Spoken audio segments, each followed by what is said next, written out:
Hi guys, welcome to our channel. So இன்னைக்கு நம்ம வீடியோல என்ன பார்க்க போறோம் அப்படின்னா ஓவர்வியூ ஆஃப் ஊப்ஸ் பத்தி பார்க்க போறோம்.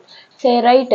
இப்போ நம்ம எதுக்கு ப்ரொசீஜர் லெவல் லாங்குவேஜ், அதாவது ப்ரொசீஜர் லெவல் லாங்குவேஜ்னு சொல்ல போனோம்னா C++ இது போன்ற லாங்குவேஜ்.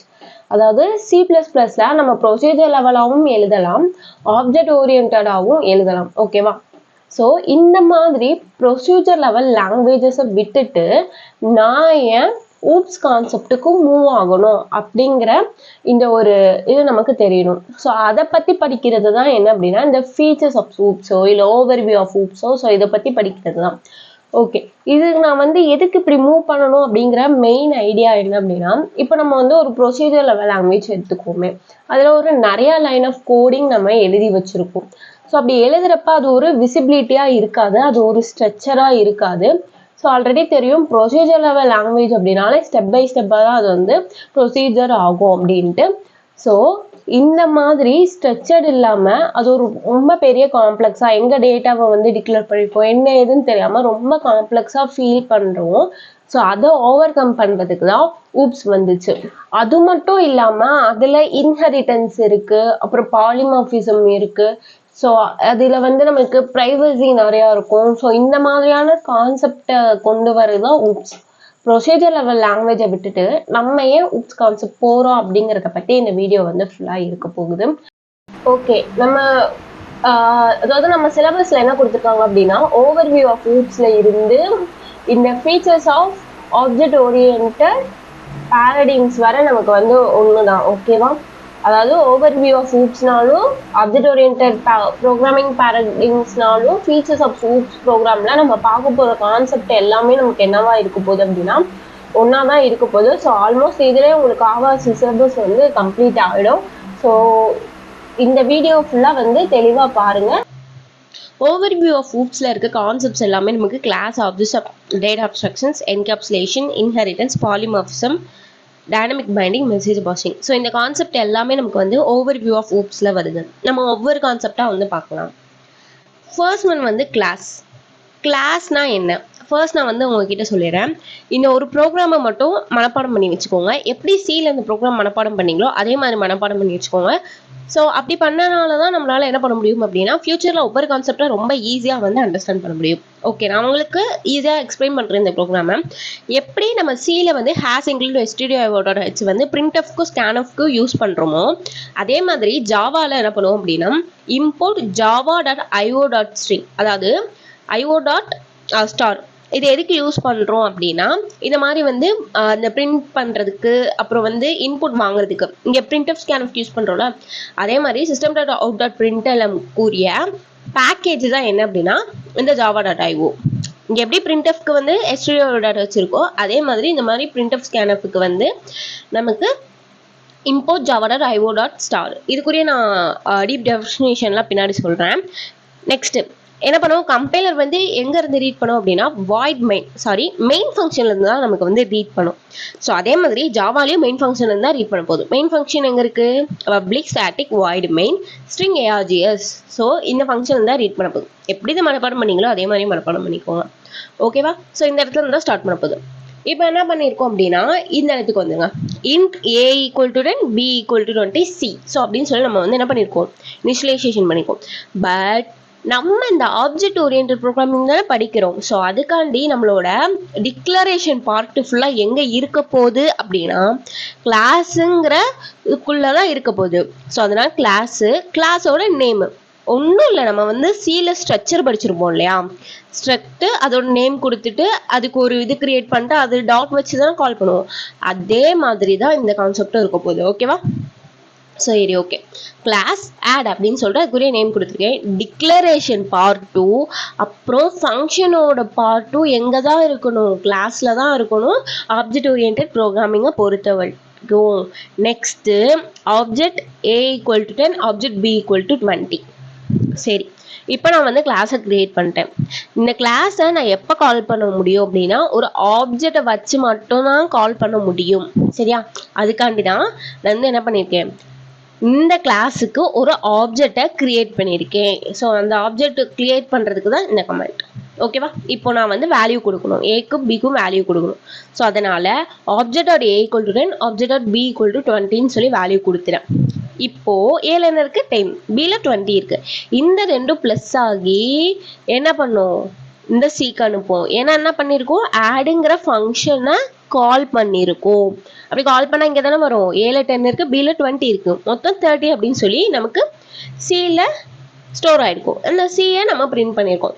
ஸோ அவ்வளோதான், ரொம்ப சிம்பிளாக தானே இருக்கு. ஸோ இந்த ஒரே ஒரு ப்ரோக்ராம் மனப்பாடம் பண்ணிக்கோங்க. ஆப்ஜெக்டை எப்படி யூஸ் பண்ணுறோம் கிளாஸை வச்சு அப்படிங்கிறத நான் சிம்பிளான ப்ரோக்ராமில் எக்ஸ்பிளைன் பண்ணியிருக்கேன். ஓகே, இந்த ப்ரோக்ராம் படிச்சாச்சா? இனி வர டெஃபினேஷன் ஃபுல்லாக இந்த ப்ரோக்ராம் வச்சே நான் உங்களுக்கு எக்ஸ்பிளைன் பண்ணிடுறேன். ஓகே, கிளாஸுங்கிறது என்னன்னா யூசர் டிஃபைன் டேட்டா டைப். எப்படி ஸ்ட்ரக்சரில் யூசர் டிஃபைன் டேட்டா டைப் வந்து கிரியேட் பண்ணுறோம், அதே மாதிரி கிளாஸுங்கிறது யூசர் டிஃபைன் டேட்டா டைப் தான். அப்புறம் என்ன சொல்லியிருந்தோம், கிளாஸில் மெம்பர் ஃபங்க்ஷனும், அதாவது ஃபங்க்ஷனும் டிக்ளரேஷனும் கிளாஸில் தான் இருக்கணும்னு சொல்லியிருந்தேன். அதை தான் சொல்லியிருக்காங்க, consist of data member and member function. ஓகேவா? ஓகே, இப்போ இது சும்மா நம்ம கிரியேட் மட்டும் தான் பண்ணியிருக்கோம். இதை எதை வச்சு ஆக்சஸ் பண்ண முடியும் சொன்னேன், ஆப்ஜெக்டை வச்சு மட்டும் தான் இதை ஆக்சஸ் பண்ண முடியும்னு சொல்லியிருந்தேன். அதான் சொல்கிறேன், which can be accessed and used by the creating the instant of class. அப்படின்னா ஆப்ஜெக்டை தான் என்ன சொல்கிறாங்க, இன்ஸ்டன்ஸ் ஆஃப் கிளாஸ்ன்னு சொல்கிறாங்க, வேறு எதுவும் இல்லை. அதுக்கடுத்து it represent the set of properties or method common to all object. So இது வந்து நம்ம எத்தனை ஆப்ஜெக்ட் கிரியேட் பண்ணாலுமே நம்ம யூஸ் பண்ணிக்கலாம். அதனால நம்ம வந்து அதிகமாக வந்து லைனுக்கு திரும்ப திரும்ப எழுதணுங்கிற அவசியம் இல்லை. ஒன்றும் இல்லை, இப்போ ஏ ஈக்குவல் டு 10 கொடுத்துருக்கேன், பி ஈக்குவல் டு 20 கொடுத்துருக்கேன். கீழே அதே மாதிரியே நான் A equal to 30, B equal to 15 கொடுத்தாலும் இதே கிளாஸ் வச்சே நான் அக்சஸ் பண்ணிக்கலாம் அப்படிங்கிறதா சொல்கிறாங்க. அப்புறம் கிளாஸுங்கிறது ஒரு ப்ளூ பிரிண்ட்னு சொல்கிறாங்க. எதுக்காண்டி ப்ளூ பிரிண்ட் சொல்கிறாங்க நான் ஆப்ஜெக்ட் நடத்துகிறப்ப சொல்கிறேன், புரிஞ்சிருக்கும்னு நினைக்கிறேன். நெக்ஸ்ட் வந்து ஆப்ஜெக்ட் அப்படிங்கிறது ரியல் வேர்ல்டு என்டிட்டிஸ் அப்படின்னு வந்து சொல்லுவாங்க நமக்கு. அதாவது இந்த சொல்லியிருக்காங்களா ரியல் லைஃப் என்டிட்டிஸ், அதாவது நமக்கு எதுவாக வேணாலும் டாகு, கேட்டு, அப்புறம் டேபிள், அப்புறம் ஒரு பாக்ஸு, ஒரு என்ன சொல்கிறது, ஒரு ஹியூமன். ஸோ எதை எடுத்துக்கிட்டாலுமே ரியல் டைம் என்டிட்டிஸில் நமக்கு வந்து இருக்கிறது என்னென்னா ஆப்ஜெக்ட்னு சொல்கிறாங்க. ஓகேவா? நெக்ஸ்ட் வந்து ஆப்ஜெக்ட்டுங்கிறது என்ன சொல்லியிருக்கோம், இன்ஸ்டன்ஸ் ஆஃப் த கிளாஸ். அங்கே என்ன பார்த்துருந்தோம், இன்ஸ்டன்ட் ஆஃப் த கிளாஸுங்கிறத ஆப்ஜெக்ட்னு பார்த்துருந்தோம். ஓகேவா? ஸோ அந்த டெஃபினிஷன் தான் எங்கேயும் சொல்லியிருக்காங்க. அண்ட் இதில் முக்கியமான விஷயம் என்ன அப்படின்னா, இப்போ நான் வந்து வெறும் கிளாஸை மட்டும் தான் டிஃபைன் பண்ணியிருக்கேன்னு வச்சுக்கோங்க. இது எதுவுமே நான் ஆப்ஜெக்ட் எதுவுமே நான் கிரியேட் பண்ணல, ஜஸ்ட்டு நான் கிளாஸை மட்டும் தான் டிஃபைன் பண்ணியிருக்கேன் அப்படின்னா எனக்கு எந்த ஒரு மெமரியுமே அலோகேட் ஆகாது. ஓகேவா? மெமரி அலோகேட்னா உங்களுக்கே தெரியும் என்னது, நான் வந்து ஏ ஈக்குவல் டு 10 அப்படின்னு சொன்னேன்னா எனக்கு ஒரு மெமரி தனியாக அலோகேட் ஆகும். ஒரு 2 பைட் ஒரு 2 பைட் எடுத்துக்கோங்க. ஸோ அதில் வந்து அலோகேட் ஆகும். பட் இந்த இடத்துல வெறும் நான் கிளாஸை மட்டும் தான் இது பண்ணியிருக்கேன், ஆப்ஜெக்ட் எதுவுமே கிரியேட் பண்ணல அப்படின்னா மெமரி எதுவும் அலோகேட் ஆகாது. நான் எப்போ ஆப்ஜெக்ட் கிரியேட் பண்ணுறேனோ அப்போ தான் மெமரி அலோகேட் ஆகும்.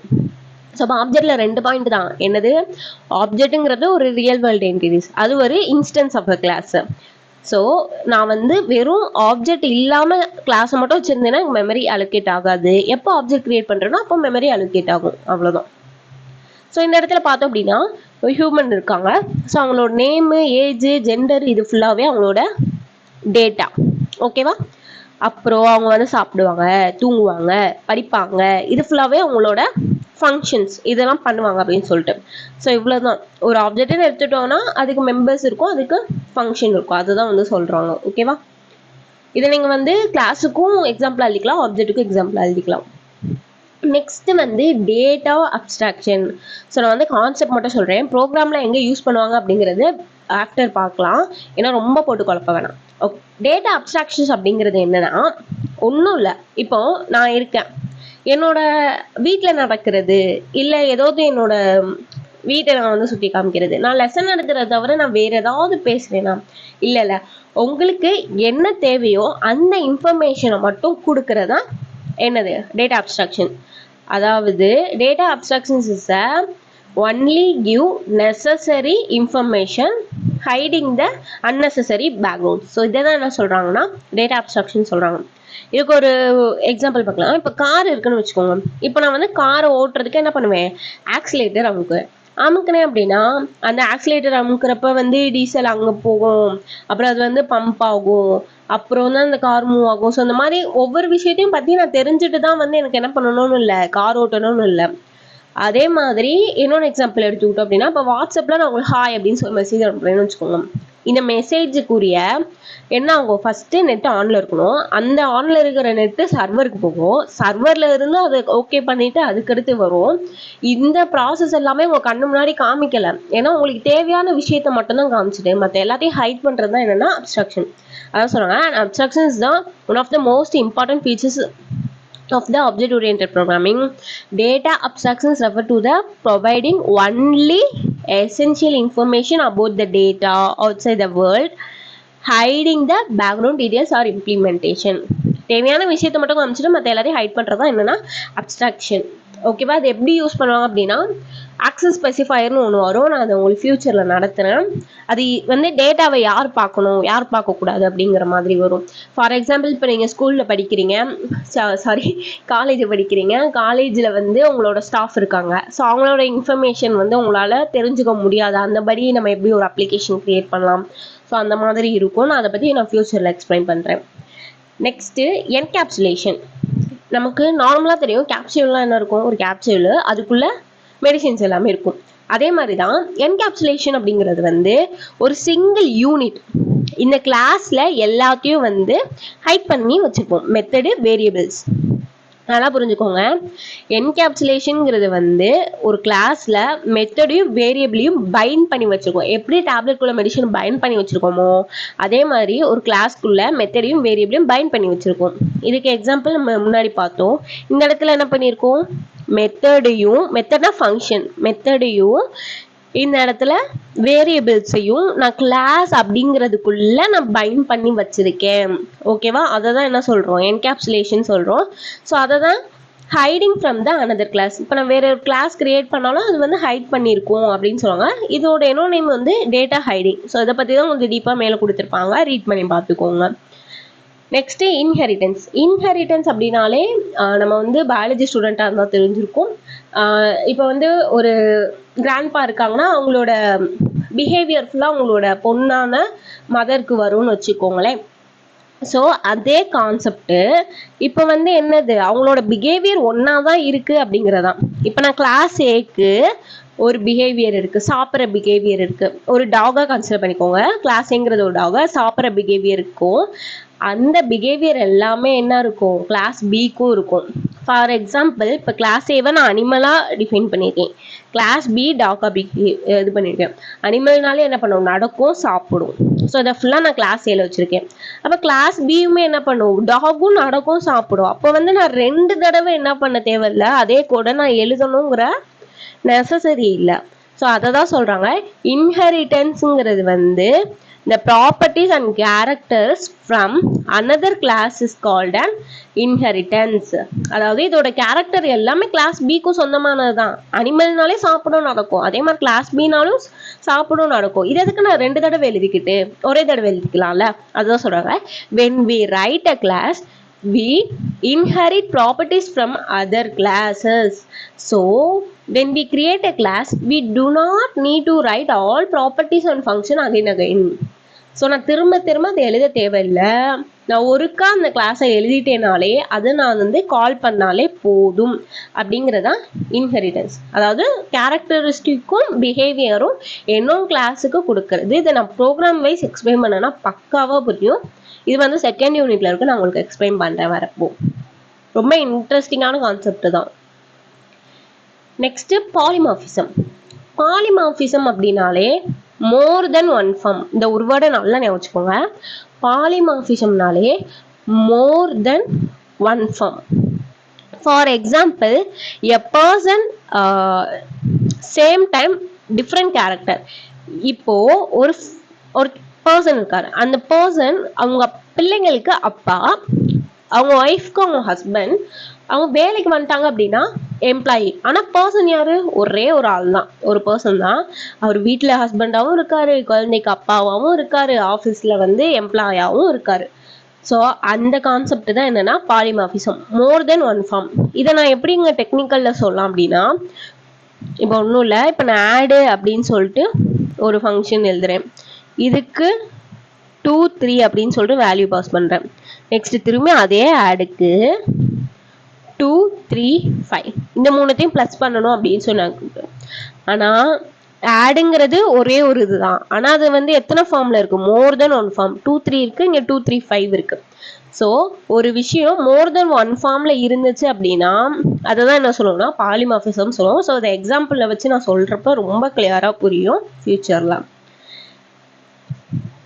Next dynamic binding. Dynamic binding அப்படின்னா ஒண்ணுமே இல்லை, நான் ஜஸ்ட் கான்செப்ட் பண்ண சொல்லிடுறேன். டைனமிக் பைண்டிங்னா ஒரு ஃபங்க்ஷன் கால் பண்றோம்னு வச்சுக்கோங்களேன், அது வந்து ரன் டைம்ல கால் பண்ணுது. டைனமிக்னாலே ரன் டைம் தான். ரன் டைம் அப்படின்னா இப்போ நம்ம வந்து சில ஸ்கேன்எஃப் யூஸ் பண்றோம்ல, ஸோ அதான ரன் டைம். இதே பைத்தான் எடுத்துட்டோம்னா இன்ட் இன்புட் ஆஃப் யூசர் கிட்ட இருந்து வாங்குறது வந்து என்னது டைனமிக். இதே ஸ்டாட்டிக் அப்படின்னா என்ன சொல்லுவோம், A = 10 B = 20 நம்மளாவே ப்ரோக்ராம்ல கொடுக்கறது ஸ்டாட்டிக். யூசர் கிட்ட வந்து வாங்கினோம்னா டைனமிக், அதுதான் ரன் டைம்னு சொல்லுவோம். ஸோ அப்போ ஒரு ஃபங்க்ஷன் வந்து டைனமிக்கா இருக்கிறப்ப தான் இது நடக்கும் அப்படின்னு வந்து சொல்றாங்க. ஓகேவா? ஸோ அது மட்டும் இல்லாமல் இது ஸ்டாட்டிக்கா இருக்கிறப்ப இந்த டைனமிக் பைண்டிங் வந்து ஒர்க் ஆகாது. ஓகேவா? நெக்ஸ்ட் வந்து மெசேஜ் பாசிங். மெசேஜ் பாசிங் அப்படிங்கிறது நான் கான்செப்ட் மட்டும் சொல்றேன். மெசேஜ் பாசிங் அப்படிங்கிறது இங்கே நான் வந்து ஆப்ஜெக்ட் கால் பண்ணியிருக்கேன். ஸோ இந்த ஆப்ஜெக்டை வந்து நான் ஏக்கு பிக்கு வந்து பாஸ் பண்ணணும் இல்லையா, ஸோ இதை தான் என்ன சொல்லுவோம்னா மெசேஜ் பாசிங். அதாவது ஒரு விஷயத்த வந்து இந்த இடத்துல இருந்து ஃபங்க்ஷன் மூலியமா ஒரு இடத்துக்கு கொடுத்துட்டு இந்த வேல்யூவை வந்து நான் ஃபங்க்ஷன் மூலியமா இந்த இடத்துல வந்து கெட் பண்ணுறேன். ஸோ இத்தனை வேலையை நான் பண்ணுறேன் இல்லையா, அதாவது இங்கே வந்து சிங்கிறது கொடுத்துருக்கேன், இந்த சிங்கிறது இன்டா நான் டிஃபைன் பண்ணியிருக்கேன், இதுக்கு நான் வந்து 10 20 வேல்யூ கொடுத்துருக்கேன், இந்த ரெண்டத்தையும் ப்ளஸ் பண்ணி எனக்கு எங்கே திரும்பி இந்த ஆப்ஜெக்ட்டுக்கு அனுப்பும். ஸோ இந்த மாதிரி நடக்கிற எல்லாமே மெசேஜ் பாசிங் தான். ஸோ ரீட் பண்ணீங்க அப்படின்னாலே உங்களுக்கு ஈஸியாக வந்து புரியும்.